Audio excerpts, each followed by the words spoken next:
3. A sirene soa, um alerta demorado e grave.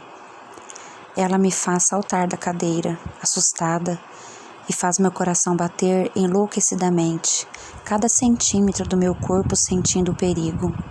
É um som que conheço desde sempre, um som que você nunca vai querer que seja direcionado a você. O tribunal o chama de sinal de alerta, uma sirene que soa das vans do tribunal por 3 a 5 minutos. E apesar de eu não ter passado por nenhuma guerra, isso me dá uma noção de como as pessoas se sentiam antes de serem atacadas. No meio de uma situação completamente normal, aquilo pode invadir seus pensamentos mais positivos. A sirene soa próximo à nossa casa de um jeito sinistro. Todos nós ficamos paralisados à mesa por um instante, até que Juniper, agindo como Juniper, que sempre fala antes de pensar e é toda atrapalhada, levanta-se, bate na mesa e derruba os copos. O vinho tinto se derrama pelo linho branco da toalha e se acumula como coágulos de sangue. Ela não se dá o trabalho de pedir desculpas ou limpar, só sai correndo para fora da sala. O papai vai atrás dela. A mamãe parece totalmente assustada, paralisada. Pálida, ela olha para Bosco e acho que ela vai desmaiar. Ela nem mesmo tenta impedir Ivan de sair correndo pela porta. A sirene ganha intensidade. Ela está se aproximando. Art se levanta. Depois eu faço o mesmo. Sigo-o pelo corredor que dá lá fora, onde todos estão reunidos no jardim. A mesma coisa acontece em todos os jardins ao nosso redor. O senhor e a senhora Miller no jardim à direita, abraçados, parecendo assustados, esperando para ver em que casa a sirene parará. Do outro lado da rua, Bob Tinder abre a porta e sai. Ele vê o papai e eles se encaram. Há algo ali, mas não compreendo. No começo, acho que o papai está com raiva de Bob, mas Bob o encara da mesma forma. Não consigo decifrar o olhar. Não sei o que está acontecendo. Agora é sentar e esperar. Quem será? Art segura minha mão com força, aperta-a para me tranquilizar e tentar abrir um daqueles seus sorrisos que me conquistam, mas o sorriso sai torto, rápido demais e provoca o efeito contrário. As sirenes estão quase em cima da gente agora. O som está bem em nossos ouvidos, em nossas cabeças. As vans entram na nossa rua. 2 vans pretas, com o risco marcado em vermelho nas laterais, avisando a todos quem são. Os delatores são o exército do tribunal, enviados para proteger a sociedade dos imperfeitos. Não são nossa política oficial. São responsáveis por prender aqueles que são moral e eticamente imperfeitos. Criminosos vão para a prisão, eles não têm nada a ver com o sistema jurídico dos imperfeitos. As luzes de emergência nos tetos das vans giram, as luzes vermelhas dão voltas, tão brilhantes que quase iluminam a escuridão do céu, enviando um sinal de alerta a todos. Os membros das famílias que celebravam o Dia da Terra se apegam uns aos outros, esperando que não sejam eles, que um deles não lhes seja atirado, que não seja a família deles, a casa deles, não esta noite. As 2 vans param no meio da rua, bem em frente à nossa casa, e sinto meu corpo começar a tremer. As sirenes param. Não, sussurro. Eles não podem nos levar. A Art sussurra para mim. E há tanta certeza em seu rosto, está tão convencido, acredito nele. Claro que não podem nos levar. Temos o juiz Craven sentado em nossa casa para o jantar. Somos praticamente intocáveis. Isso ameniza um pouco meu medo, mas a ansiedade se volta para a pessoa infeliz que eles estão buscando. Isso me surpreende, porque sempre acreditei que os imperfeitos são errados, que os delatores estão ao meu lado, me protegendo, mas agora que isso está acontecendo na minha rua, na minha porta, tudo muda. Sinto que somos nós contra eles.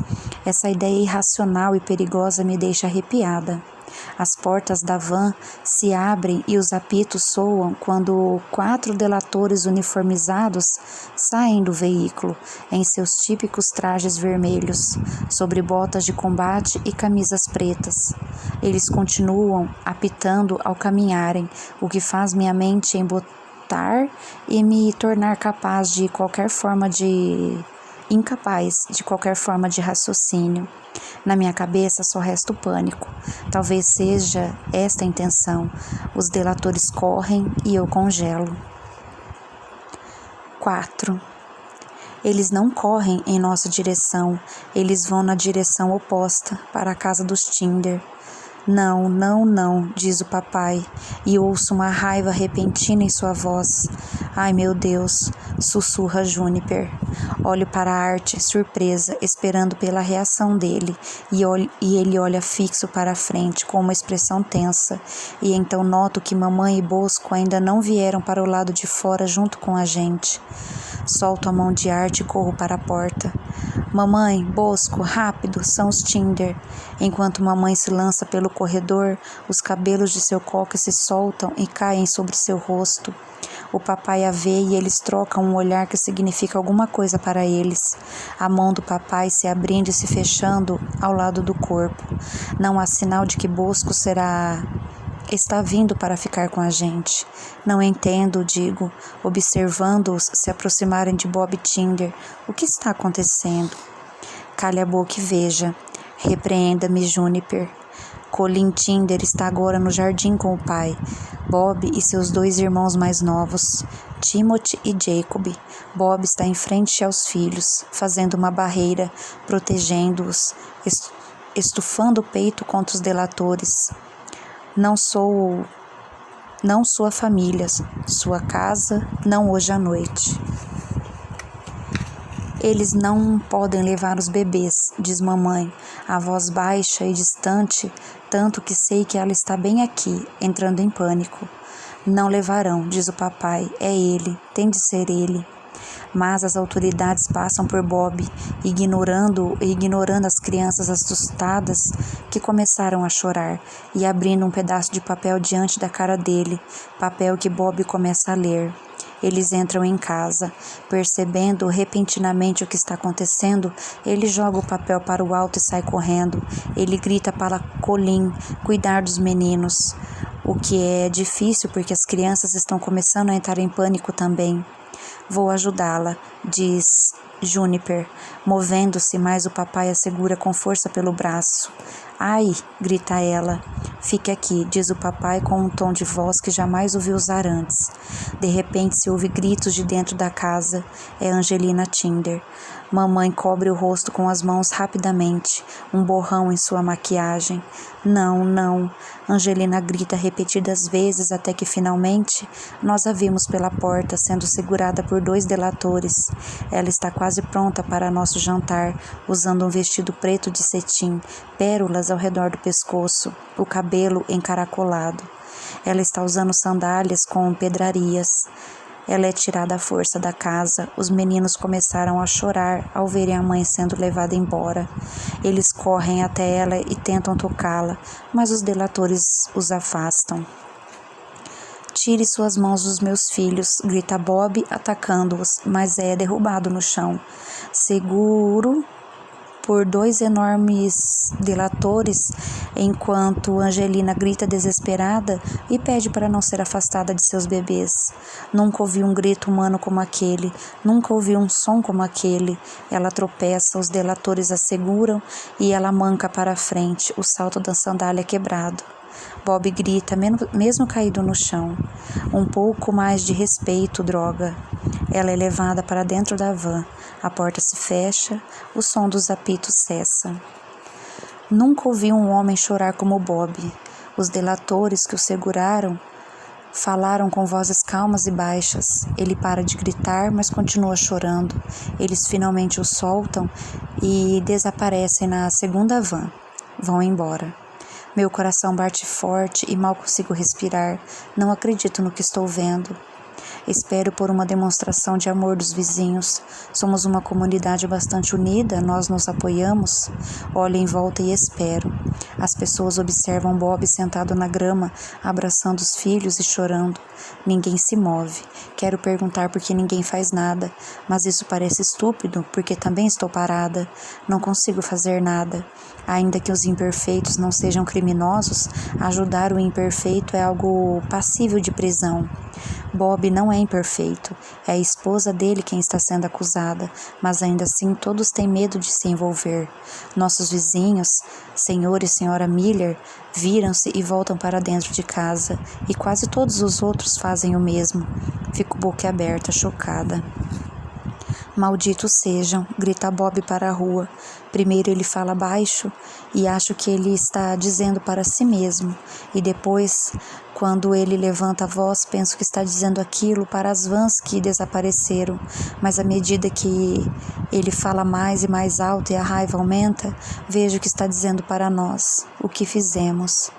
Fique aqui, diz o papai para nós e depois lança um olhar demorado na direção da mamãe. Todos de volta para dentro. Fiquem calmos, sim? Mamãe concorda com a cabeça e exibe uma expressão serena como se nada tivesse acontecido. A máscara voltou, as mechas soltas de volta ao lugar, apesar de eu não me lembrar de ela ter ajeitado os cabelos. Ao me virar para olhar para minha casa, vejo Bosco de pé na janela, com os braços cruzados, assistindo ao desenrolar da cena, e percebo que é para ele que Bob está gritando. Bosco, o chefe do tribunal, lidera a organização que levou Angelina. Ele pode ajudar, sei disso. Ele é o chefe da justiça dos imperfeitos. Ele será capaz de ajudar? Tudo vai ficar bem. Tudo voltará à normalidade. O mundo voltará ao eixo. As coisas farão sentido. Por saber disso, minha respiração começa a voltar ao normal. À medida que o papai se aproxima de Bob, os gritos silenciam, mas o choro continua. Um som de partir o coração. Aquilo que você viu está visto. Aquilo que você ouviu nunca mais poderá não ter sido ouvido. Eu sei, lá no fundo, que esta noite aprendi algo que não pode ser desaprendido, e esta parte do meu mundo que foi alterada nunca mais será a mesma. 5. Vamos tratar do elefante na sala, diz Bosco de repente, pegando o vinho tinto e enchendo a taça.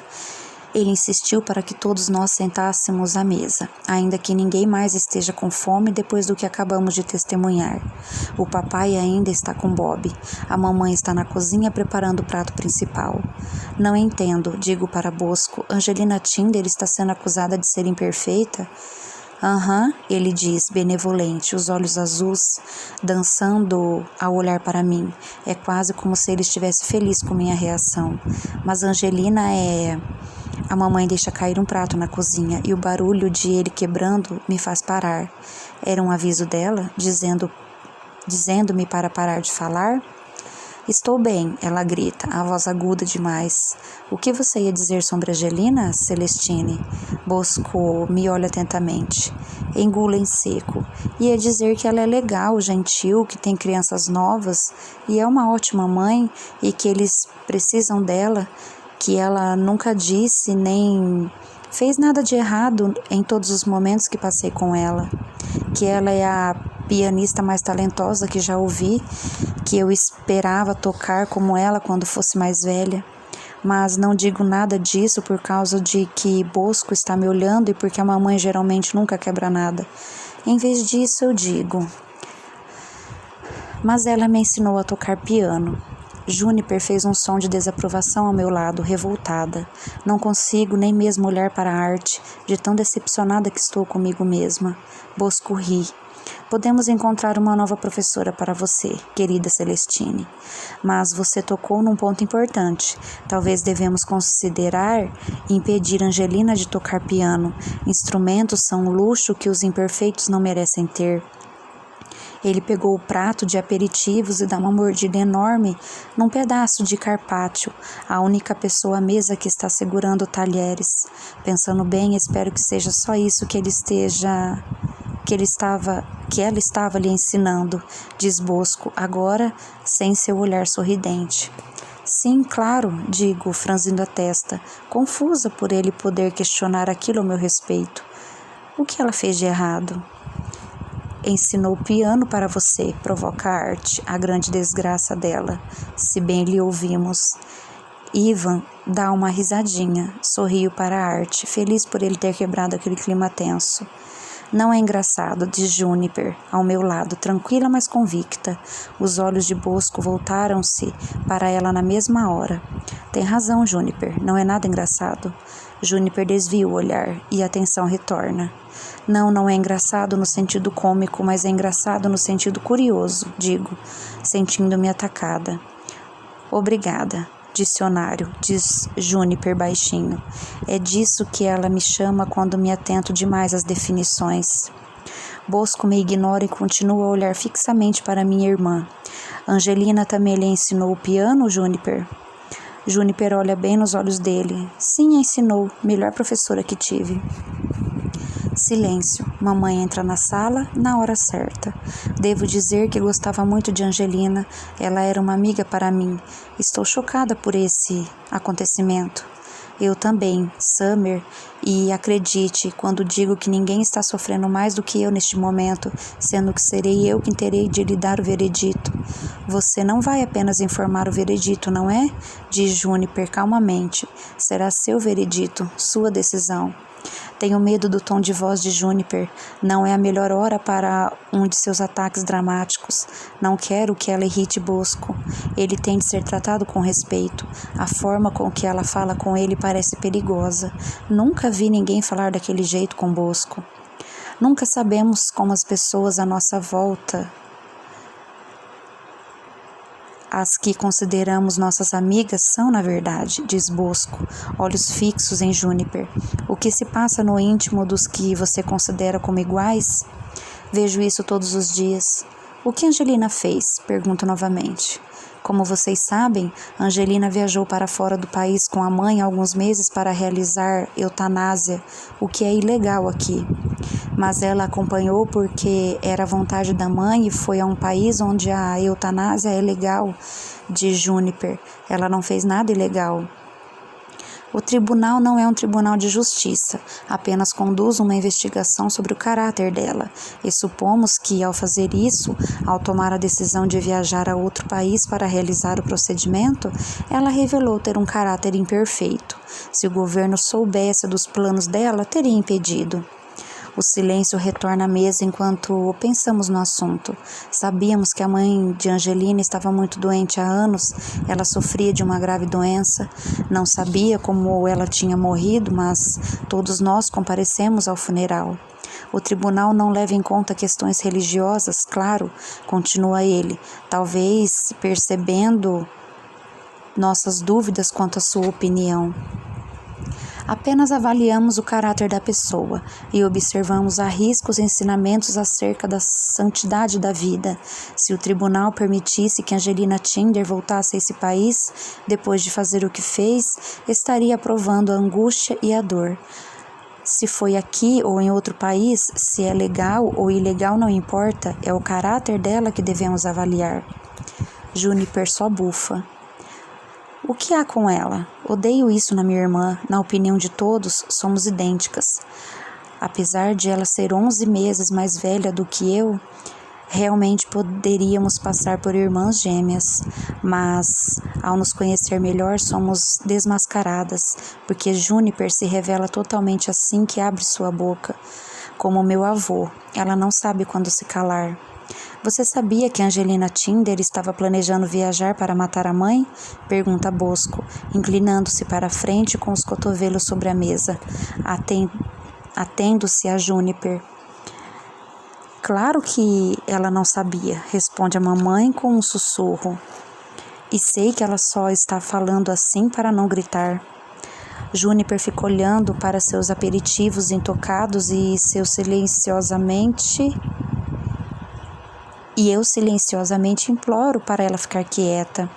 Uma sala cheia de pessoas que amam e meu coração bate apressado como se algo perigoso estivesse acontecendo. Angelina será marcada?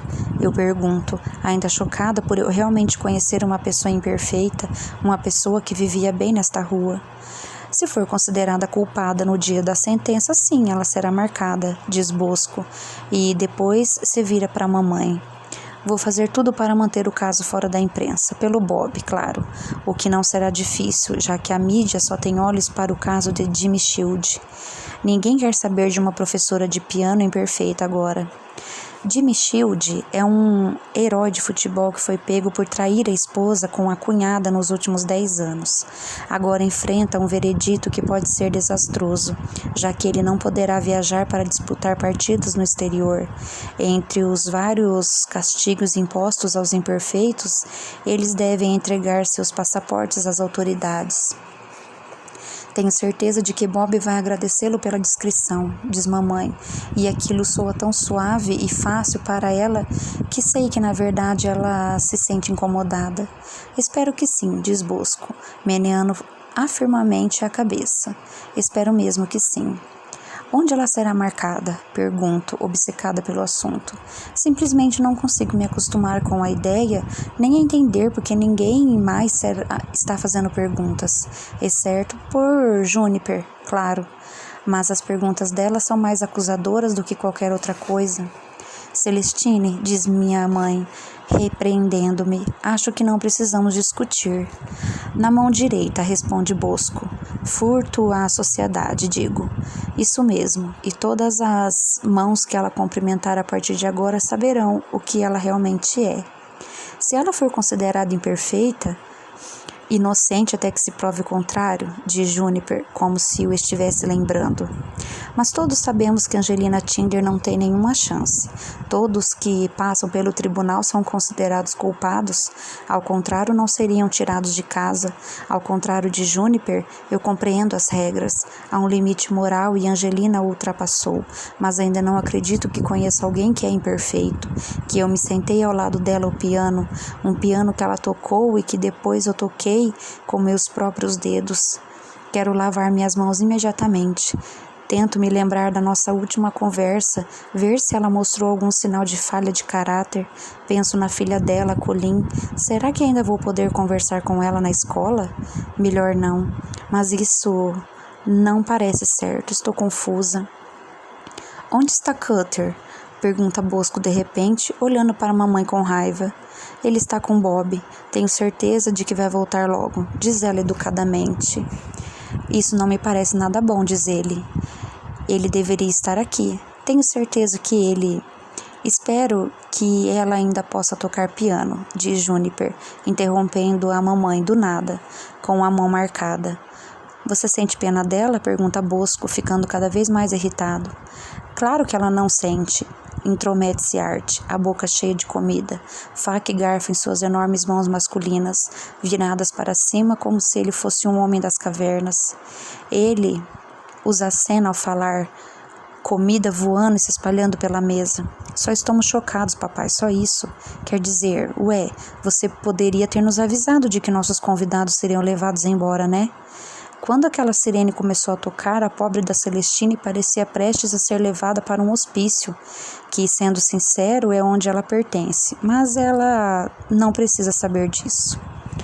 Ele diz isso com tanta facilidade, jovialidade, tanta propriedade, que Bosco parece se lembrar de onde está, na sala de jantar do vizinho com o filho, e não no tribunal. Claro, Bosco parece confuso por um instante, depois olha para Ivan, que estava quieto demais à mesa. Ele estende uma das mãos e dá uns tapinhas carinhosamente na minha mão. Desculpe, querida Celestine, não quis assustá-la. Vamos recomeçar, sim? Ele pega a taça de vinho tinto e a segura no ar com um sorriso. Feliz dia da terra.